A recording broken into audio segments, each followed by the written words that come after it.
Hello, friends, and welcome back to another episode of Between Me and Jesus. I am Azalia, and I am here for you.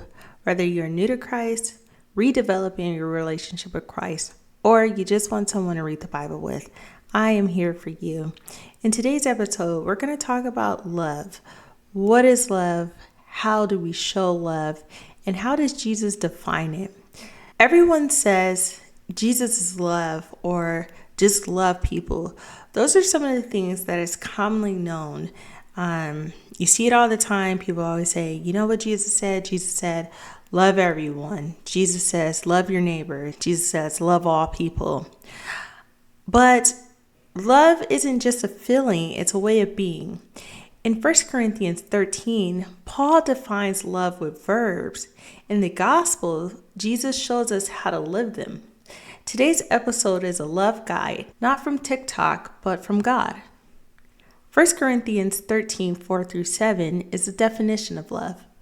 Love is patient and kind. Love does not envy or boast. It is not arrogant or rude. It does not insist in its own way. It is not irritable or resentful. It does not rejoice at wrongdoing, but rejoices with the truth. Love bears all things, believes all things, hopes all things, and endures all things. Jesus shows us how love is patient with the parable of the fig tree. This is found in Luke 13, 6 through 9. Jesus tells the story of a fig tree that hasn't produced any fruit for 3 years. The owner wants to cut it down, but the gardener pleads, just give it one more year. Let me dig around it and fertilize it. And if it doesn't produce any fruit, then you can go ahead and cut it down. So what's the point? God has every right to judge fruitlessness, but his love is patient. He gives it time. He works the soil, which is our hearts, and he pleads for a change. This teaches us that love doesn't rush to give up. It labors, it waits, and it hopes for growth, even when the results aren't instant. Jesus shows us that love is kind through the parable of the Good Samaritan found in Luke 10, 30 through 37. Jesus tells of a man beaten and left for dead. A priest and a Levite pass by, but a Samaritan, a social enemy, stops, cares for his wounds, carries him to safety, and pays for his recovery. The point is, kindness isn't a feeling, it's an action. Love crosses lines. It stops for the hurting, and it gives what it has without expecting praise.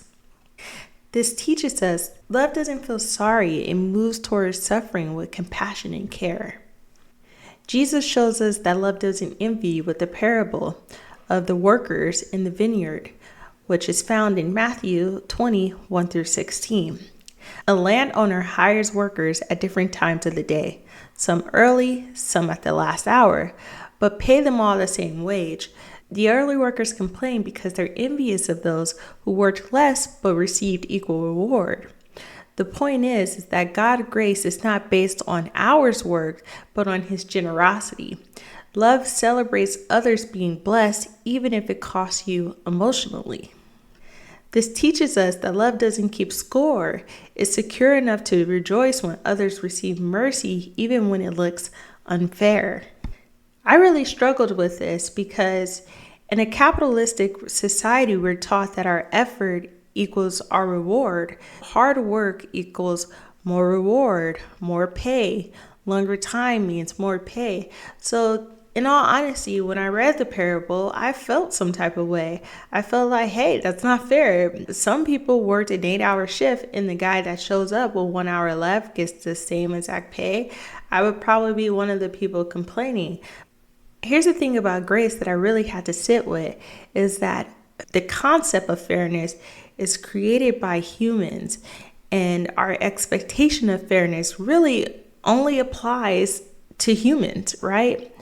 So I'll give an example that kind of helped me out. If I have a garden, right, and I have a bunch of different flowers and I water them every day and they get the same amount of sunlight every single day, and then I'm gifted new plants from someone else, and those plants, let's assume that they're mature, I wouldn't give the new plants less water. I wouldn't make the plants earn more water from me or earn more sunlight because they haven't been with me just as long. I wouldn't say, well, that's not fair to my older plants that this new gift is getting more water. I wouldn't think about my old plants. I wouldn't think about the fairness to my old plants and say, well, because this plant is newer, I'm going to give it less water. And if it survives not having water, not having sunlight, then I'll give it more water. Then I'll give it more sunlight. And then I'll treat it like the rest of my plants because I want to be fair to all of my plants. That sounds silly, right? So when we think about fairness, it's really only something that we apply to other humans.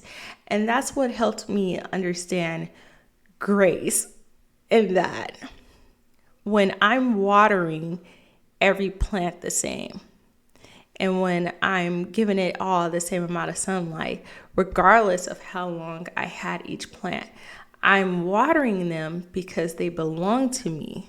I'm taking care of them because they're now in my care. I'm taking care of them because I have given grace to make sure that they survive.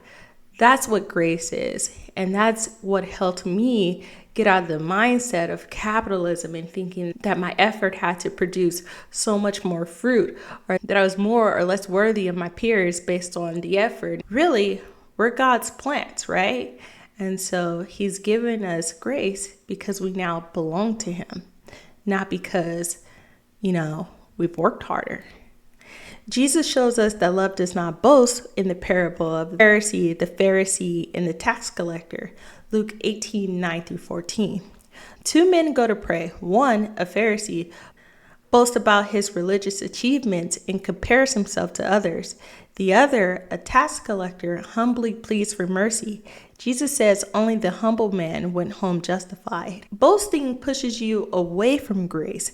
God isn't moved by impressive words, but by a surrendered heart. Love doesn't brag or seek attention. It focuses on God's goodness, not personal greatness. Jesus teaches us that love is not arrogant with the wedding feast in Luke 14:7-11. At a banquet, Jesus noticed guests scrambling for the best seats. He tells a parable. Don't seat yourself in the place of honor, or you might be asked to move down. Instead, choose the lowest seat and let the host elevate you. Arrogance assumes it deserves more. Love lets honor come from God, not from status or from self-promotion. Love walks in humility. It doesn't assume it's the most important. It gives space, it listens, and it lifts others up. Jesus shows us that love is not rude with the prodigal son. Luke 15:11-32. A younger son demanded his inheritance early. He wasted it on wild living, and then he returns home in shame. But the father runs to him, he embraces him, and he restores him without a single lecture or shameful comment. Love doesn't humiliate or shame, it restores. Even when someone has failed publicly, love honors their dignity. Love isn't blunt or demeaning. It chooses kindness in tone, timing, and response, even when the truth is hard. Love doesn't insist on its own way. Jesus teaches us in the parable of the rich fool, Luke 12:16-21. A wealthy man stores up goods for himself, saying, "Eat, drink, and be merry." God calls him a fool because he made no plans for his soul, only for his own comfort. Love doesn't live selfishly. It considers others. This man insisted on his own way, his plans, his wealth, his timeline, and he missed God entirely. Love surrenders control and invites God's will over personal ambition and prioritizes people over possessions. In the parable of the persistent widow, Jesus shows us that love is not irritable. This is found in Luke 18:1-8. A widow repeatedly pleads with a corrupt judge for justice. Though he doesn't fear God or care about people, he eventually gives in, not because he's kind, but because she keeps coming. This parable is about God's patience, not annoyance. Unlike the unjust judge, God is never irritable or worn out by your persistence. He welcomes our prayers, even repeated ones. If God is patient with us, love is patient with others. Love listens, stays calm, and doesn't snap under pressure. Real love endures inconvenience with grace. Jesus shows us that love is not resentful. The parable of the unforgiving servant found in Matthew 18:21 through 35. A servant is forgiven an unpayable debt by his master, but instead of showing the same mercy, he violently demands repayment from a fellow servant who owes him a small amount. When the master finds out, he reverses the forgiveness and punishes him. Jesus is teaching that true love doesn't keep score. If we've been forgiven, we must forgive. Holding grudges contradicts the grace we've received. Love doesn't store up offenses or track who owes what. It releases others because we've been released. If we cherish grace, we must extend it. Love does not rejoice in wrongdoing.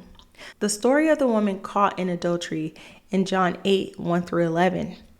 Religious leaders drag a woman caught in adultery before Jesus, demanding judgment. They want to trap him and use her shame for their own agenda. Jesus kneels and he writes in the dirt and he says, "Let the one without sin throw the first stone." One by one they leave. Jesus tells the woman, "Neither do I condemn you. Go and sin no more." Jesus doesn't celebrate her downfall or excuse her sin. He protects her dignity, confronts the accuser, and lovingly calls her higher. Love doesn't delight in exposing or punishing sin. It rejoices in redemption. True love weeps over sin, but rejoices when truth brings healing, not shame. Love rejoices with truth. In the story of the Samaritan woman at the well, in John 4:1 through 30, Jesus shows us how love rejoices with the truth. Jesus meets a Samaritan woman drawing water alone, an outcast. He gently reveals that he knows her past, 5 husbands, and is now living with a man who isn't her husband. Instead of shaming her, he offers her living water. As the conversation unfolds, she realizes that he's the Messiah. She leaves the water jar behind and runs into town proclaiming, "Come see a man who told me everything I ever did." Jesus reveals truth not to humiliate, but to set free. Her encounter with the truth turns her into a witness. Love doesn't hide from hard truths. It brings them to light in a way that leads to healing. Love rejoices when the truth sets someone free, not when lies keep them comfortable. Jesus shows us that love bears all things in the story of the lost sheep in Luke 15:1 through 7. Jesus tells a story about a shepherd who leaves 99 sheep to search for the one that got lost. He doesn't scold when he finds it. He joyfully lifts it on his shoulders and carries it home. Then he calls his friends and neighbors together to celebrate. Love doesn't give up on the one who strays. It bears the weights of others wandering, carries them back when they can't walk, and celebrates restoration, not just obedience. Love doesn't cut people off when they're lost. It bears their burdens, it seeks them out, and it carries them home, no matter how far they've wandered. Jesus shows us that love believes all things. In the story of the mustard seed, Matthew 13:31 through 32, Jesus tells a parable about a tiny mustard seed that grows into the largest of garden plants, becoming a tree where birds can perch in its branches. Though it starts small, it becomes something strong, rooted and sheltering. Love sees potential when others see insignificance. It believes that the smallest faith, the quietest act of repentance, or the tiniest beginning can grow into something great in God's hands. Love chooses faith over cynicism. It believes in growth even when it can't see results yet. It trusts that God is working in their hearts even when things still look small. Jesus shows us that love hopes all things in the story of the growing seed in Mark 4:26 through 29. Jesus shares a parable where a farmer scatters seeds on the ground, and while he sleeps, the seed grows, and he doesn't know how. The earth produces a crop by itself, and when ripe, the farmer harvests it. Love keeps hoping even when it doesn't understand the process. It trusts that God's work is happening beneath the surface. Hope keeps sowing, waiting, and believing that there will be harvest in due time. Love doesn't give up when change is slow. It holds space for God's hidden work and keeps showing up with expectation even when the results aren't immediate.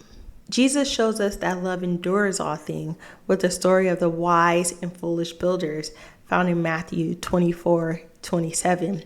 Jesus tells of two men. One builds his house on the rock and the other on the sand. When the storm comes, only the house on the rock stands firm. The difference, the wise builder hears Jesus' words and does them. Enduring love is not built on emotion or circumstance. It is built on obedience to Christ. Storms will come, but love rooted in God's truth will remain. Love that lasts doesn't panic under pressure. It holds firm, it keeps trusting, and it remains faithful, even when life is shaking all around. Lastly, Jesus shows us that love never ends. In the story of the great banquet, Luke 14:15 through 24, Jesus tells of a man who throws a great banquet. When the invited guests refuse to come, he sends his servants out to gather the poor, the crippled, the blind, and the lame. And still there's room, so he keeps sending them out until his house is full. God's love doesn't stop at rejection. It keeps reaching, it keeps inviting. It goes to the overlooked, the unwanted, the forgotten until every seat is filled. Human love gives up when people disappoint. God's love keeps going. It never quits. It never runs out. It never ends. So to wrap it all up, what is love? Look at Jesus. People say Jesus said to love everyone, and that's true. But he didn't leave love vague or soft. He showed us exactly what love looks like in his life, his cross, and his parables. 1 Corinthians 13 tells us what love is.